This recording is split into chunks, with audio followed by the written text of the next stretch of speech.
میرے محترم بھائیوں، میرے بزرگوں، میرے دوستوں، یہ جو بسنت ہے یہ کسی بھی اعتبار سے جائز نہیں ہے۔ یہ وہ کھیل ہے جس کی وجہ سے بوڑھی ماؤں کے بیٹے دنیا سے چلے گئے۔ یہ وہ کھیل ہے 5-5 6 بہنوں کے اکلوتے بھائی اس کی بھیڑ چڑھے۔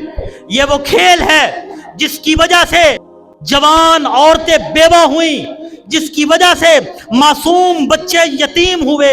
یہ اخلاقی اعتبار سے بھی جائز نہیں ہے، معاشرتی اعتبار سے بھی جائز نہیں ہے، صحت کے اعتبار سے بھی اس کا کوئی فائدہ نہیں ہے۔ اور قرآن مقدس کہہ رہا ہے جس کام میں صرف فضول خرچی ہو، تمہاری صحت نہ بنتی ہو، تمہارے اندر طاقت نہ آتی ہو، تمہیں کوئی فائدہ نہ ملتا ہو، تو قرآن کہتا ہے ان المبذرین کانوا اخوان الشیاطین، یہ کام فضول خرچی ہے اور فضول خرچی کرنے والے شیطان کے بھائی ہوتے ہیں۔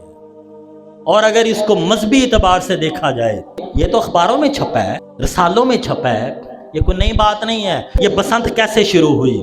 یہ گستاخ رسول کو سزا ہوئی تھی، اس کی یاد میں ابتدا کپڑوں سے ہوئی، چلتے چلتے پتنگ بازی تک پہنچی۔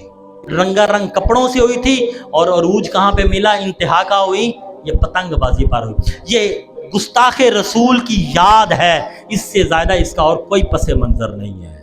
میرے محترم بھائیوں، میری آپ سے گزارش ہے، منت ہے، ترلا ہے، ہم خود بھی دین پہ چلیں، اپنی اولادوں کو بھی دین کی طرف بلائیں۔ کوئی ایسا عمل نہ کیجئے جو کہ رسول اکرم صلی اللہ علیہ وسلم کے دین کے خلاف ہو۔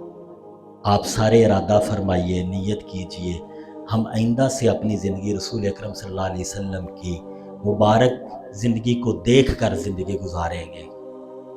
جی ایک دفعہ انشاءاللہ کہہ دیجئے، ایک نیکی مل جائے گی۔